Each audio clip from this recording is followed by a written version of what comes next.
I've never seen a diamond in the flesh. I cut my teeth on wedding rings. Dude, that's pretty cool. Man, that is On this that sad is a clown. sad clown. Proud of my address. Dude, that's pretty good. This is The Gloom, bringing you weekly interviews with F3 Omaha Pack, exploring their F3 experiences and finding those sticky elements that create the glue in the gloom.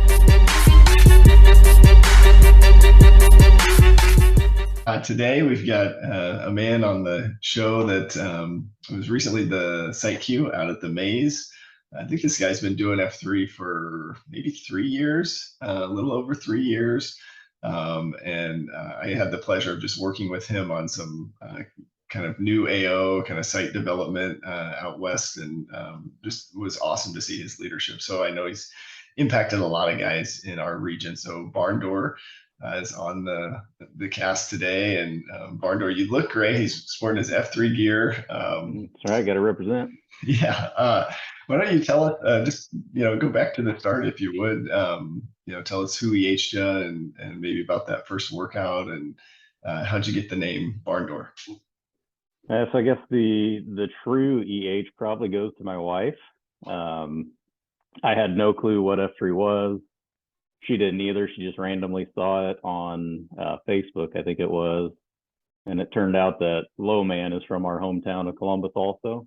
And he posted the World Herald article from several years back. So she saw it, read it, thought it was a good thing.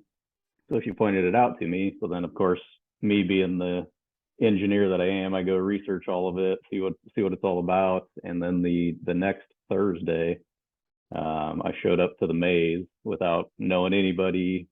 I knew who Low Man was, but didn't really know him. So I just showed up, and actually it turned out that he happened to be at the Maze that day, which he said was rare because he's never usually at that site. But yeah, I showed up and just loved it. Let's see my name, Barn Door. So like I said, I did the research a little bit to see what it was all about. Already had an idea that I was going to get a name. So I tried to come up with some type of embarrassing story to kind of gear my name a little bit. But yeah, in high school, I went to, I think it was an FFA convention, national convention. So it's just big room, tons of kids, tons of, exhibitors.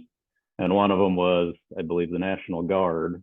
And they had a spot where you could do pull-ups, see how many you could do. So I, thinking big and bad, high schooler, go up there and try to do some pull-ups.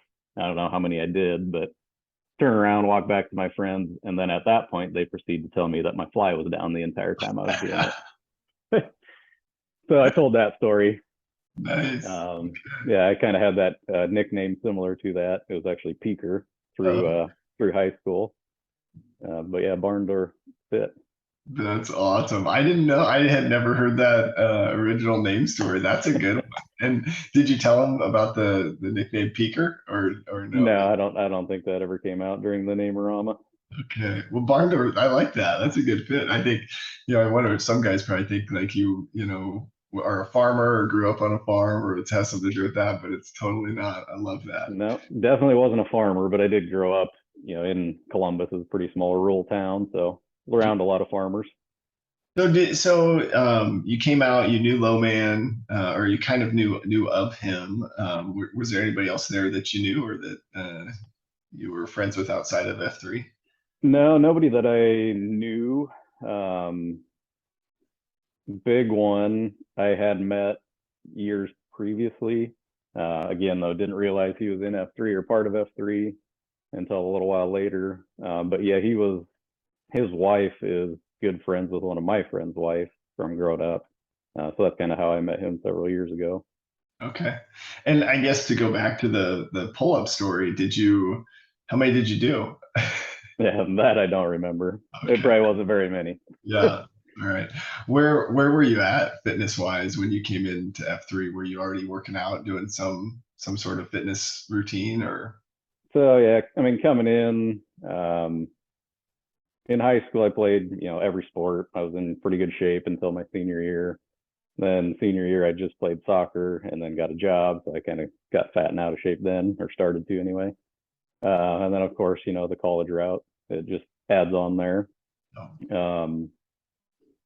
Then fast forward a little bit, got married, and probably around the time, shortly after the time of getting married, I was probably at my heaviest, which I don't remember exactly what it was, but I'm going to say 210. Okay.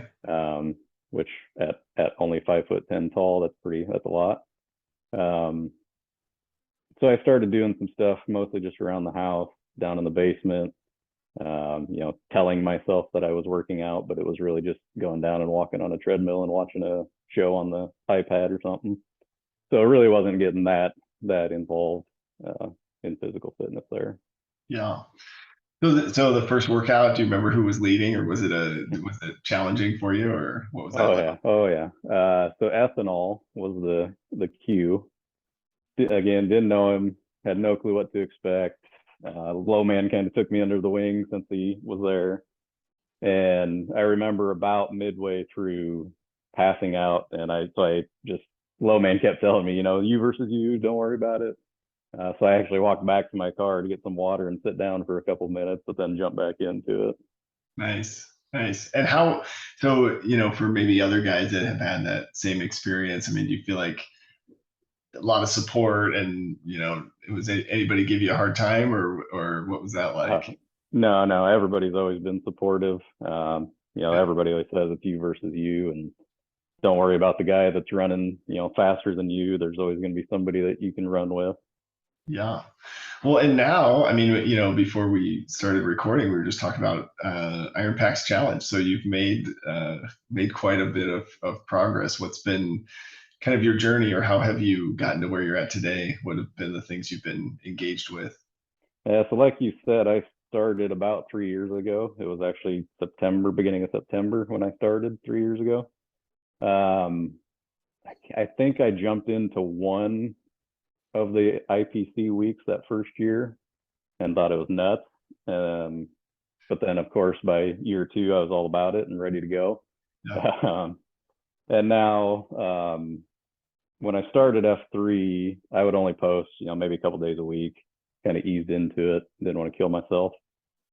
But then at that same time, I was also doing a lot of studying for some professional tests. So that took up a lot of my time. I stayed up late, so didn't want to get up early. But once I got through that, started to post more regularly, maybe 3 or 4 days a week. Started to see a lot of the pre-runners, and in my head said, no way in heck can I do that. So joined the rucking crew. So for 6 months to a year, maybe, did a lot of the rucking. Out at the maze at that point, it was pretty slim to no participation out there. It tended to be me and a roll bar, and that was about it. But I know there were several times I was out there on my own. But then finally, probably about a year and a half ago now, I decided to start doing some running on my own because I wanted to join the running crew. So got out there and just did some on my own to see what I could actually do, because it'd been a while since I'd ran, long distance like that. And now it's like I crave it. I can't show up to a workout without doing a pre-run, it seems like.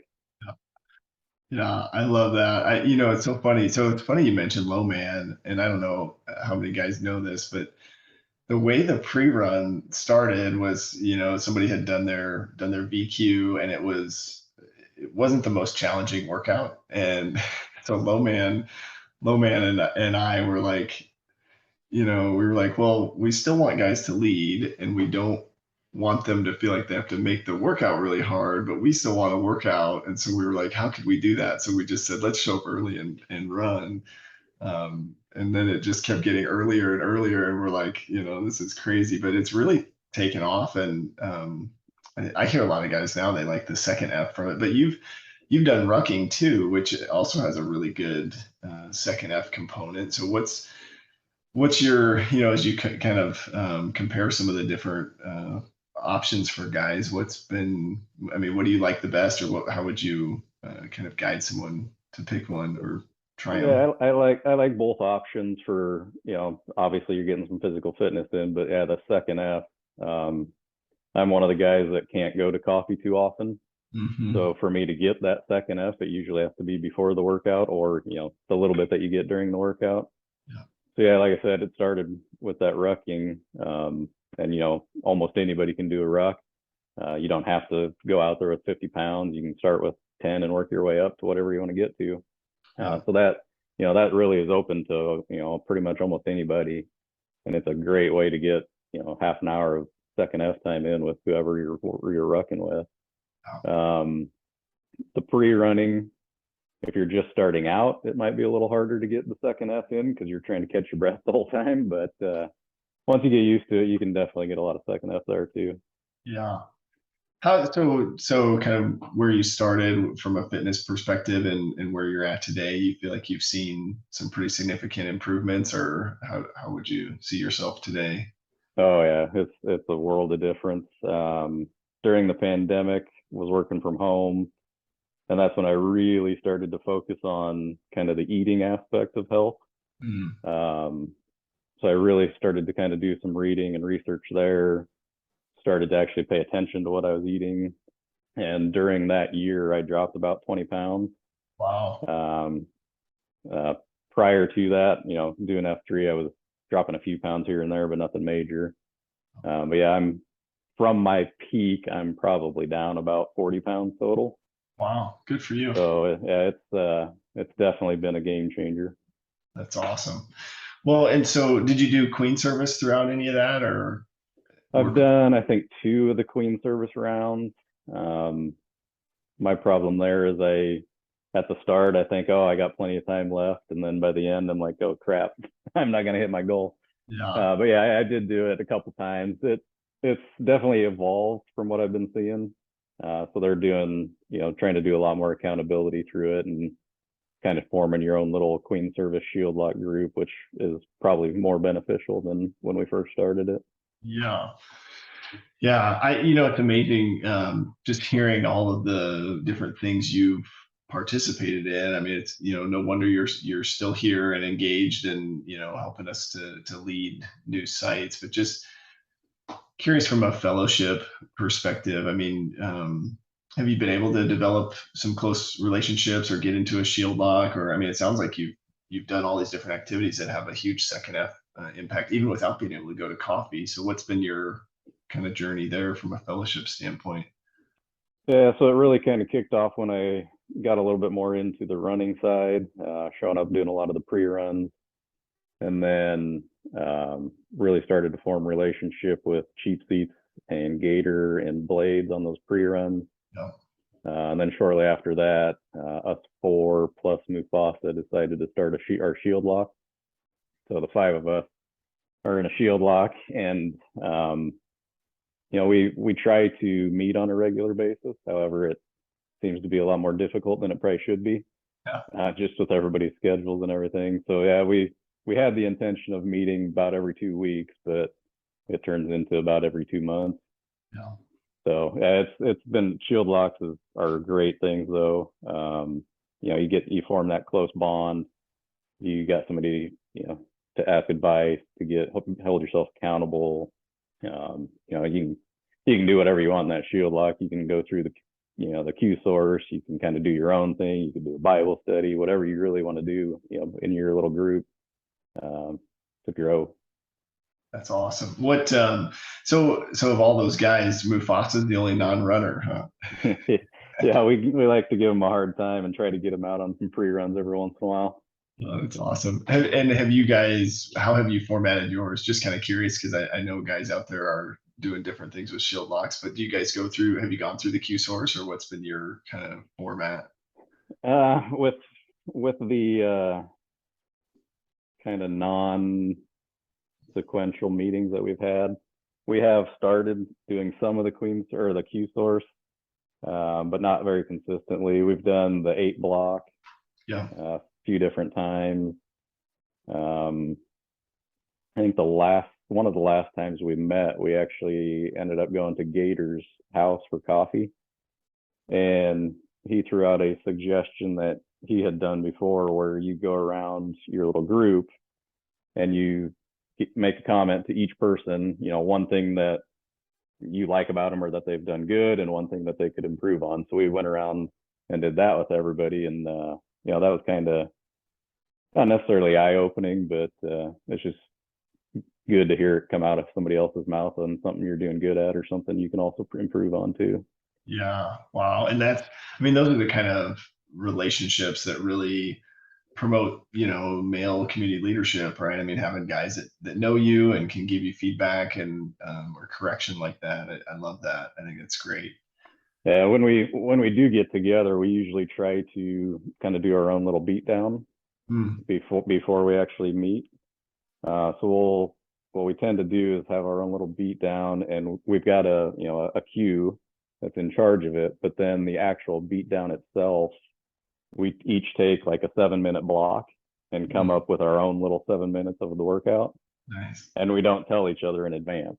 So, you could get all 5 of us doing arms, or you could get a complete variation. You never know what it's going to be. So it's always fun. It keeps you on your toes, keeps you guessing.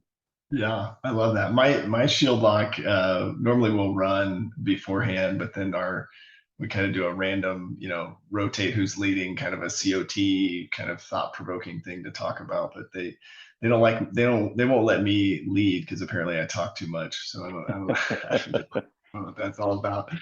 So it sounds like you've really been able to develop some close relationships with those guys. How about just fellowship with other guys that maybe you don't know or that are new coming to the group? How has that been for you? I mean, with my personality, and as Mufasa would say, I don't like to talk. But I always try to, if I see somebody new, try to say hi to them, try to get to know them a little bit. If I'm doing a pre-run, somebody that I haven't ran with before, I'll try to get to know them. I haven't personally brought a whole lot of people into F3. I think I've EH 3 people maybe, and there's only one still doing it. So yeah, I don't have a whole lot of close, past friends that are in F3, but I've definitely been able to meet some people and get to know quite a few of them. Yeah, for sure. Well, and I think that's okay. I mean, I think that's probably pretty normal. It's interesting. You just see all these different types of guys that come out, and from introvert to extrovert and everywhere in between. And I think some of the guys that have EH the most, the highest number of guys, they still have the same percentage, right? That have come back or not. So it's cool to see. Curious, and maybe it's related to shield lock, or maybe it's completely separate, but we try to encourage guys to develop their faith, or just to give access to resources, just kind of this concept of a power greater than yourself. So curious, what's been your kind of journey or experience on that third F? I mean, third F was raised Catholic. Wasn't a big thing growing up. We'd go to your Wednesday CCD classes, and other than that, it was randomly going to church on holidays and stuff. Once I got out of the house, it was very rare that I would ever go to church or anything. But I'd say since I've been dated my wife and got married, and I don't know if it's that or just me maturing. I've come to want to read the Bible and read devotions and things like that a lot more often. I always tell myself we need to go to church more, but just schedule wise seems that there's always something else going on. So unfortunately, we don't make it a whole lot still. But we do have a church that we go to on a fairly regular basis. We try to, on Sunday nights, do like a little Bible or kids devotion reading with our 2 girls, and they actually love it. They kind of crave it. My oldest daughter goes to Bible study and stuff every other Wednesday. So yeah, they love it, and it's definitely been a growing aspect. But yeah, there's always room for improvement there for me. Yeah. What and I know I'm thinking of I think a lot of times for before those pre-runs, I notice you're in your car reading. So is that a devotional time for you or No, unfortunately not usually a devotion. okay. But that's, yeah, over the last year or so, I made it a goal of mine to do a lot more reading because previously I wouldn't read. So actually I've already got in this year like 10 or so books, which is Nice. a lot for me. But yeah, those are usually, they've been diet related, health related. Right now I'm reading an Afghanistan war book. So yeah, that's more just been random books. Okay. No, I like that. You know, it's interesting too, the number of guys that I think you're right. It as we mature, but kind of grew up in a certain faith, and then you go through life, and then as you're looking at your family, kind of realize there's a need for that. But as you think about like within F3 and maybe some of the book studies or I don't know if it's COTs or conversations that we have. I mean, how do you feel like F3 has maybe helped encourage or inspire or motivate you to explore that faith a little bit more, or has it? Maybe it hasn't. I don't know.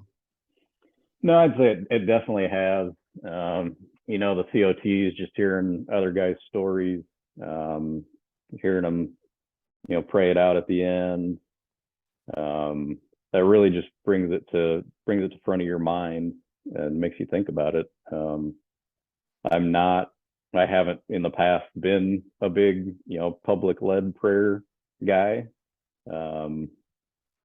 So in F3, I've led, a few throughout the years in COTs. But that is something I need to improve on myself also. I tend to ask somebody else to lead the prayer when I queue. So that's something I should be doing myself, really. Yeah. Yeah, it's interesting. I've been trying to kind of intentionally ask a different guy to pray. I think we always ask some of the same guys, like I don't know. I feel like Tonight Show, not to put him on the spot, but he gets asked to pray a lot. Yeah, there's some go-tos. Yeah, Tonight Show, maybe Vlasic, guys that we know, they know how to pray and they can pray pretty well. But what I've noticed about that is like asking a different guy to pray kind of gives them a spotlight. Some guys are uncomfortable, so it gets them out of that comfort zone a little bit. But do you think as you're thinking about just kind of that third F, talk to me a little bit about the community service kind of aspect of that. Has that changed for you over the past, or just within F3? It's definitely brought a lot more opportunities to me. Unfortunately, timing wise, they usually don't tend to pan out for me. Yeah. But I have, I'll donate to some of the charities and things that we do drives for. I've always wanted to be more involved in actually going out and volunteering for things. But just with the family, it's hard to sometimes, especially when some of those volunteer opportunities, you have to, your 2.0s have to be a certain age. I want to start getting them out to them. And once they're, 10, 12, it'll be a lot easier. So a couple years yet for that. And then, yeah, every time our church has a volunteer opportunity, I swear I'm out of town or girls have a soccer game or something. So it usually doesn't pan out to where I can actually participate, but it's a goal of mine that I want to definitely be more involved in some of that volunteer opportunity. Yeah. Well, and I'm right there with you. I was gonna take my 7-year-old to the brush up project, and was advised that would not probably end well, and after thinking it through, I'm like, yeah, it would have been a disaster. Yeah, probably not. She would have been bored or painting other things that didn't need painted, or that type of thing. But what I think the other piece of that, right, is just the living third mentality, which sounds like you're doing with your family. So I mean, kudos there. I think that's all about kind of the season you're in. So I did want to just touch on kind of the Concentrica. I feel like just as you're talking through your experience you're maybe using that model or some other model just to prioritize family and stuff there. But what's your take on that? Has that been a helpful tool for you? Oh yeah, the Concentrica is definitely good. We talk about it in our shield lock quite often, just to try to keep it front and center. And actually, just a couple of weeks ago, T-Ball in the Q source at the Whetstone threw out the idea that him and a few other PAX members that do it, at the beginning of the week, they'll ask their wife, if their wife is somebody that gets up and works out in the morning, they'll ask their wife, hey, is there a day where you want me to stay home and do a beat workout with you? So it was kind of funny that he said that, because about a week later, my wife started suggesting that or hinting at that. So this last week was the first time we did it, Wednesday morning. And so I think she really appreciated that. But I mean, outside of the, working out, I definitely try to prioritize family based on the Concentrica model. We all could spend 70 hours a day with our jobs if we needed to, but it's not healthy for anybody really. Anybody in your Concentrica. So yeah, I try to make it a point. I'll help get the girls ready in the morning for school, do their hair, get their lunch ready, get all that, taken care of before I worry about, hopping on my phone or getting out of the door on the way to work or anything. That's great. And, I love that idea of, so they talk about the Concentrica and F3 is not necessarily in the Concentrica and we're not either, which I think, I've definitely experienced, like when I first started, I was all in, 6 days a week. And then you kind of realize like, oh, I need to pull back. And, so there is kind of this, it's interesting, right? It's an organization where almost, for some guys, we're like promoting, prioritize your wife above the group, right? Or the organization. Yeah, it's very hard to do sometimes because I'm very much a creature of habit. Yeah. So if I'm not, waking up at 4 o'clock and going to F3, then I feel like my day's thrown off a little bit. Yeah. So yeah, it's definitely a challenge, but it's in the end, it's a better thing to do is prioritize the Concentrica. Yeah. Curious how do you manage those days mentally? Because I'll be honest, I had, this morning I missed a VQ and for Chowda, and I was really disappointed, but it was a result of prioritizing family. And so I didn't get as tough of a workout in, and so I kind of mentally I'm right there with you where it's like you feel it, but what do you do, or how do you get through those days that maybe don't follow the ideal routine? Oh man, it can be a challenge. I don't know that I have a really good answer for that. It's really just trying to keep moving forward in everything you're doing, work, family, everything, just trying to keep those things front and center and keep on the right track. Yeah. It's almost a trick question, right? Because I don't know that any of us have figured that out. I think and maybe the shield lock is a helpful resource, right? Tap into that shield lock, let them know what you're, just get the validation that you did the right thing. And, if anybody listening has the answer to that, let us know. Yeah, definitely let us know. That would be a good one. But yeah, like you said, the shield lock does help there. Gator was actually trying to get us to do a shield lock beat down this last Wednesday morning, but I turned it down and said, nope, that's the day I'm staying home with the wife and doing a workout. So yeah, good for you. And most of the time, at least in my experience, the response from guys is like, awesome, you're doing the right thing. I think there's like this fear of you're going to let other people down, but ultimately that most important relationship with your M is where your focus should be. So and even when you so third 3.5 years in F3, and just Thursday was kind of my first partial fart sack experience. Wednesday afternoon, I threw out to the Miller Mojo guys that we should do a 10K pre-run at the Maze. I'm needing some miles to get to my goal by the end of the year. And so I had a few guys agree. And then that night I woke up at like 3 o'clock in the morning, was like, okay, I can fall back to sleep, got plenty of time. Well, come to find out, I wake up at 4:41 and we're supposed to be running at 4:30. Uh-huh. But even in those experiences, the guys will give you a little bit of a hard time, but it's not like they're gonna, hate you or throw you under the bus or anything. Yeah. They're all understanding. Yeah, my worst nightmare, actually happened. I was supposed to queue at the woodshed one time, and I completely fart sacked, and that was. I just remember waking up in a panic, and it was too late to even get there. And the funny thing was, in my mind, it was like guys were going to be mad, and if anything, they were just worried. They're like, "Where's he at?" Right. That's exactly what Cheap Seat said. He goes, "Man, we were worried about you. This is not like you to be late." Yeah. It happens. Sometimes your body will override your mind and tell you need more sleep. But what I think the other piece that we're always trying to do is just promote leadership, and we do that through VQs and being a site Q, and some guys just lead naturally in other ways. But curious, do you remember your VQ? What was that experience like?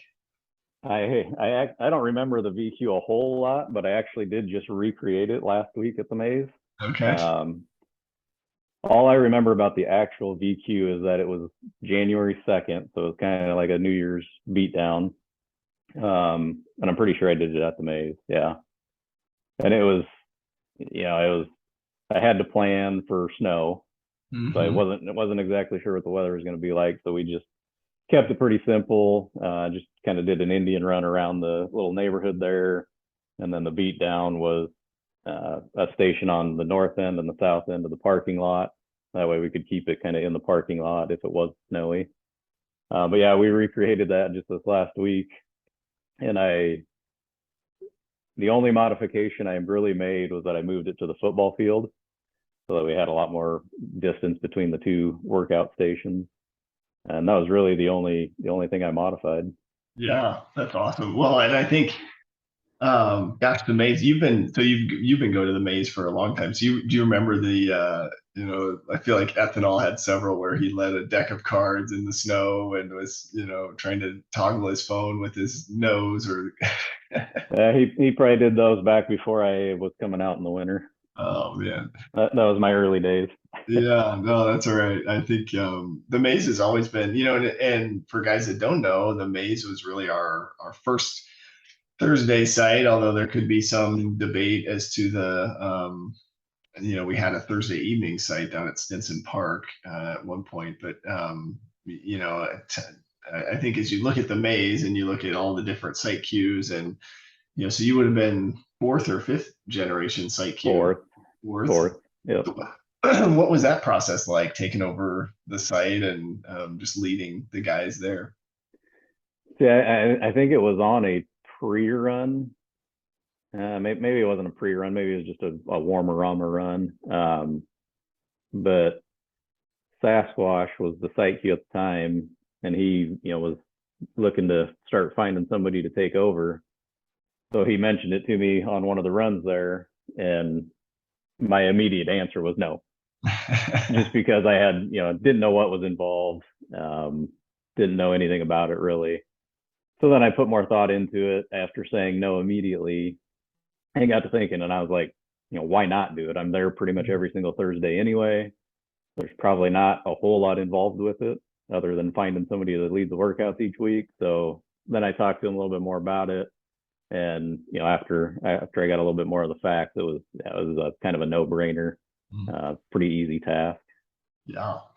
What and I guess as you led, I mean, I have some examples of your leadership, but just talk me through as a site Q. I mean, is there more than just the schedule, or what was your experience just getting to lead guys and fill out the schedule, or kind of steward the relationship between the packs and F3? What was that like for you? It was good. It definitely, it's not a lot of work outside of just lining up the person that's going to queue. It really just, I tried to get as many different people as I could to lead the workout. tried to not only get guys that are always there, but some guys that were kind of random showing up, just to get more packs involved and kind of broaden the scope or the range of other packs that would follow them. So I had, I don't know, maybe 3 or 4 different Sarpy guys come up and queue there. So they often travel with a few extra guys that come with them. So that was always fun. And, they bring other ideas for, exercises or beat downs overall. So it's fun to get those ideas out there. And then, just showing up, being there when everybody gets there, saying hi or introducing yourself to everybody when they're there. The only thing I really changed or did differently was throughout the idea of doing a 10K pre-run on the second Thursday of the month every month. Started that probably about halfway through my site queue leadership there, and I think the guys really liked it. We always had at least 3 or 4 guys doing that, and then we'd have another 5 to 7 guys show up for the 5K portion of it. So we'd swing around and pick them up so that we'd all run together. And I really think it's grown the running culture out at the maze quite a bit. Yeah. Well, and I think the other thing too is just, like you mentioned earlier, there weren't a lot of pre-runners there, right? Prior. And so just kind of creating that. And I love that idea of just the, second Thursday of the month, let's do, a little bit extra. And, I think we are starting to see more and more runners throughout the region. And, and I think guys like getting a 10K in if they've been running a 5K, for a while. And so kudos for that idea. Yeah, the 5K at the maze is really it's a great location for people starting to run or starting to try to run, because it's pretty flat. You can break off at 2 miles, or you can keep going to your 3 miles. The 2 mile portion, though, it's pretty flat. There's just the one hill over at the other edge of the lake just to get up to the road there. But if you cut it off at 2 miles, you miss the Atlas Hill, which is the not so fun hill. Yeah. So yeah, it's a great spot to start running. And how did you manage through, because you had some construction at the site during your time? What was that like? Or you just kind of, were there just cones and guys knew to avoid it, or how did you manage through that? Yeah, that really wasn't too bad at all. They tore up some of the running paths, so guys would just jump into the grass or jump out to the road. Everybody's just kind of managed it, I guess. Yeah, good.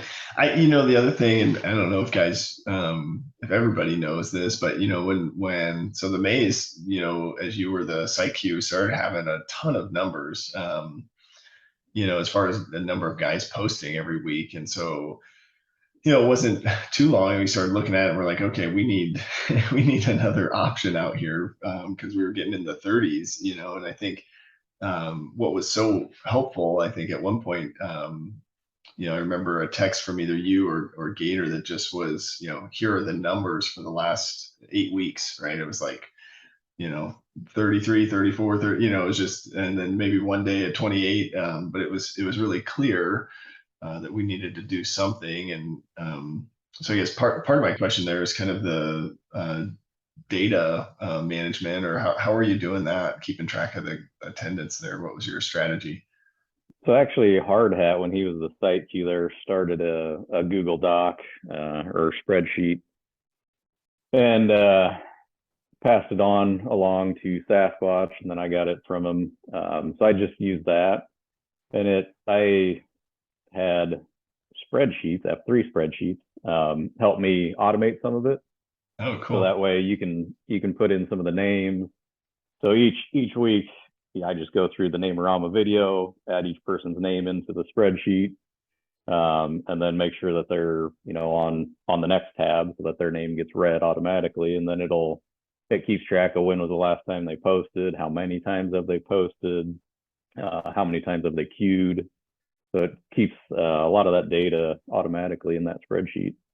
Nice. That's awesome. Yeah, that's something that we're trying to do as a region, and I know a lot of other regions are using Pax Miner or other tools to do that. But I really appreciate you doing that just at an individual site queue level, because that, I mean, that makes a decision really easy, right? And you kind of think of, you think of starfish being, the purpose there to take pressure off versus expansion, kind of venturing into a new area, and clearly there's a need to starfish. And then, the other thing that I thought was just genius that you did, and I don't know if it was intentional or how you kind of worked through the decision here, but there was a day we were kind of looking at, okay, should we add a running site or some other specialty site? And you had kind of taken the group one day, and I think you just split them up, said, hey, we're going to go for a run, or this group's going to do the workout. And I mean, walk us through that. What was that like, or how did you kind of?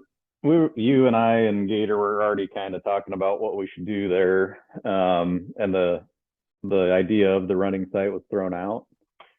So I just decided, we were typically getting 30 to 40 guys at the maze, and I think I had Duracell coming up to Q from Sarpy, and he had actually reached out to me in advance and said, hey, how are the guys at the maze with running? What are they, what are their thoughts?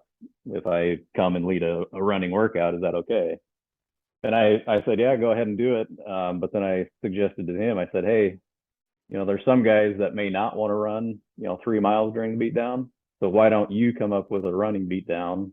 I'll come up with more of a traditional beatdown, and we'll give the guys the option, and we'll, that'll kind of give us an idea of, would a running site be interesting to some of these guys? Yeah. And I think it ended up being close to kind of a 50-50 split, and about half the guys went on the running site and half of them stayed down with the maze with me. Yeah, it was just kind of a good tester to see what the guys were wanting to do. Yeah, that was awesome. And I love, as a site queue, right? I mean, I think that's totally within your realm of things to do, right? Figure out what the guys that are coming to your site really are interested in.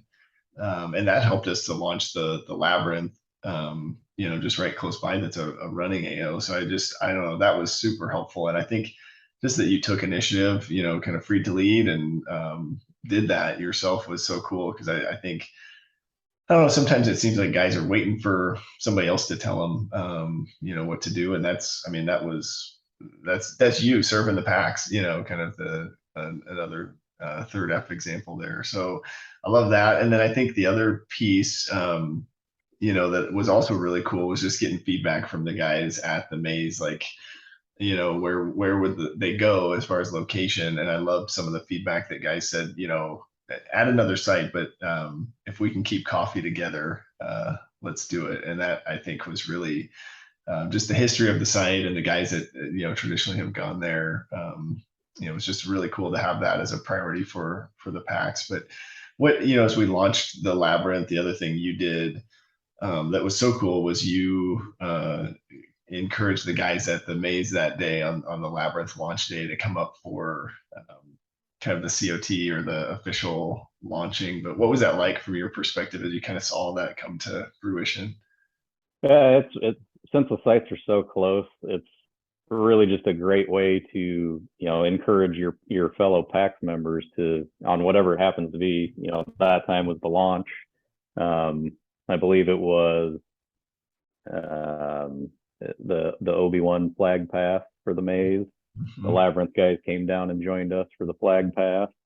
So yeah, it's just a good way to get more PAX there and get more encouragement and support for whatever it happens to be going on, whether it's a VQ or a shovel flag pass or whatever.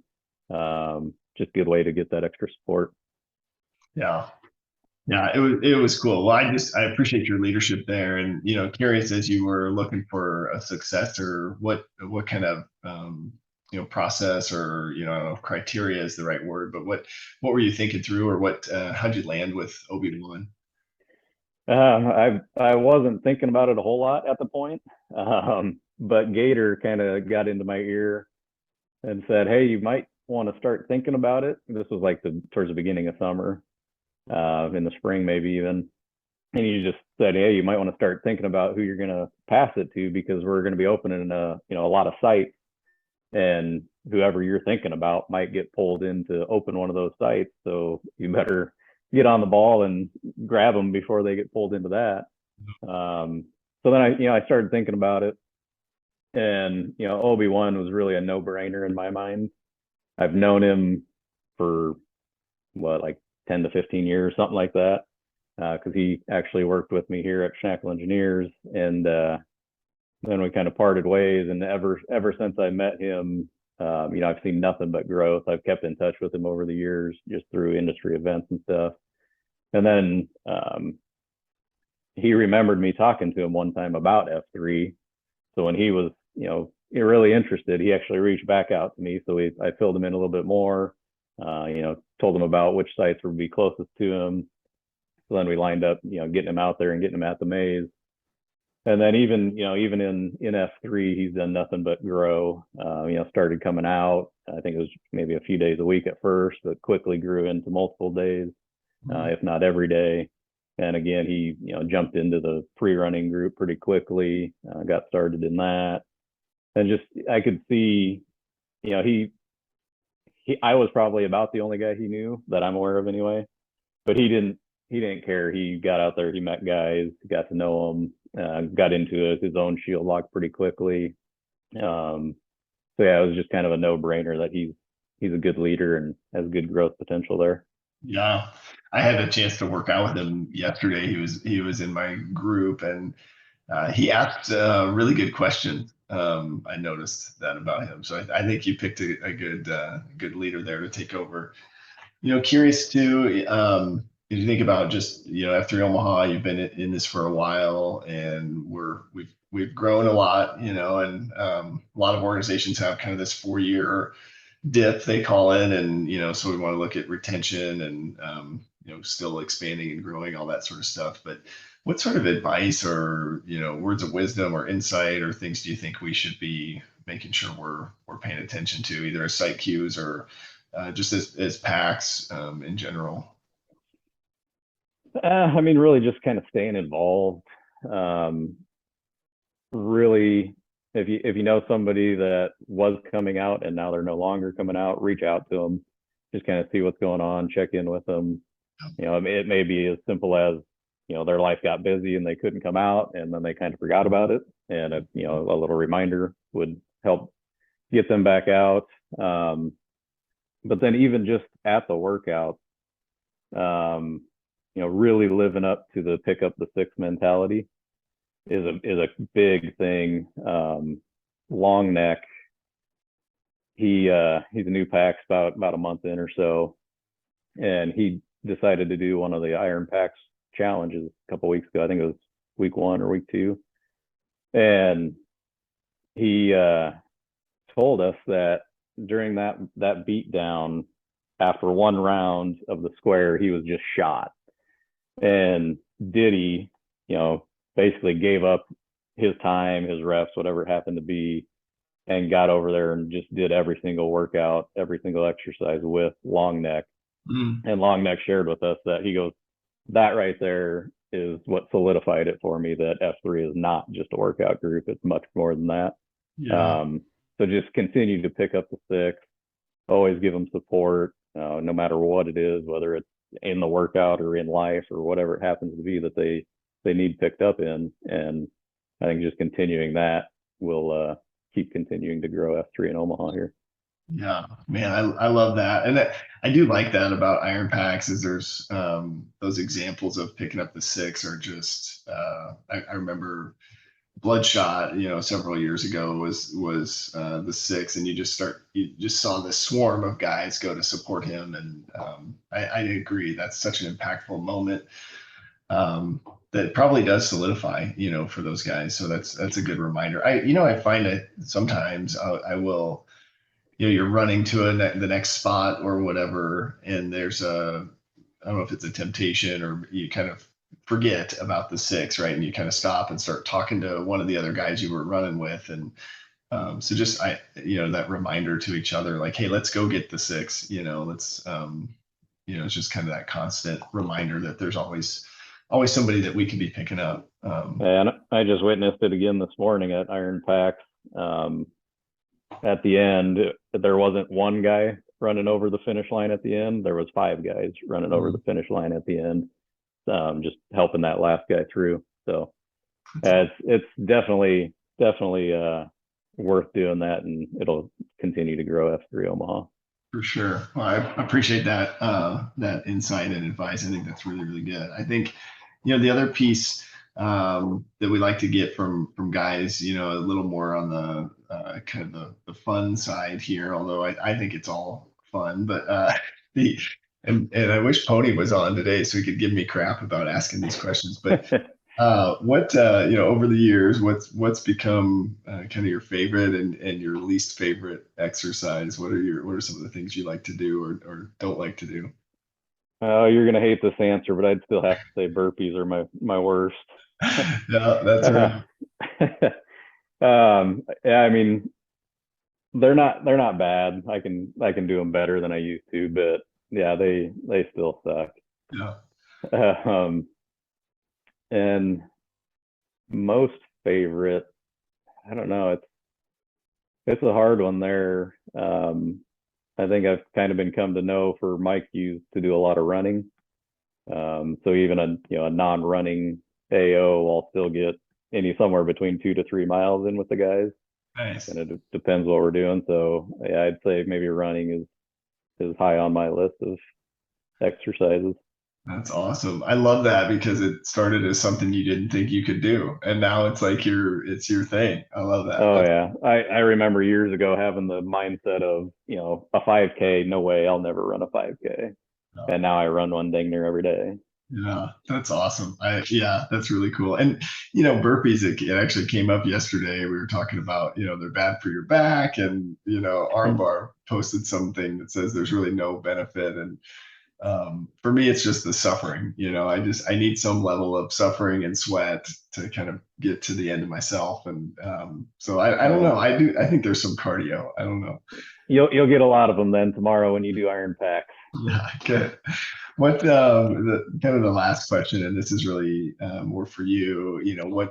What are is there anything that you're needing support or encouragement for as we see out there in the gloom that we could say, hey barn door, check your fly, or anything there we could be praying about, thinking about for you?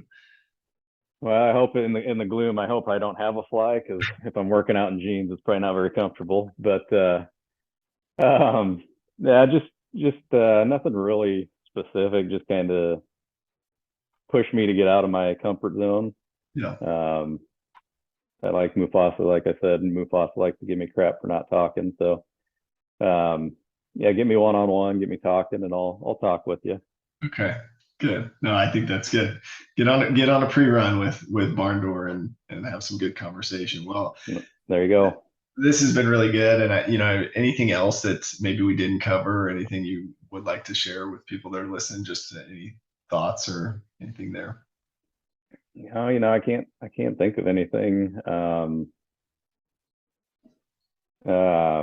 This morning in the COT, it was talked about, a lot of people do COTs where they try to come up with, some motivational quote or whatever it happens to be. And those are great.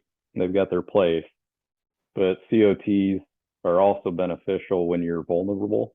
Mm-hmm. And that, again, is something I need to work on, if you ask my shield lock.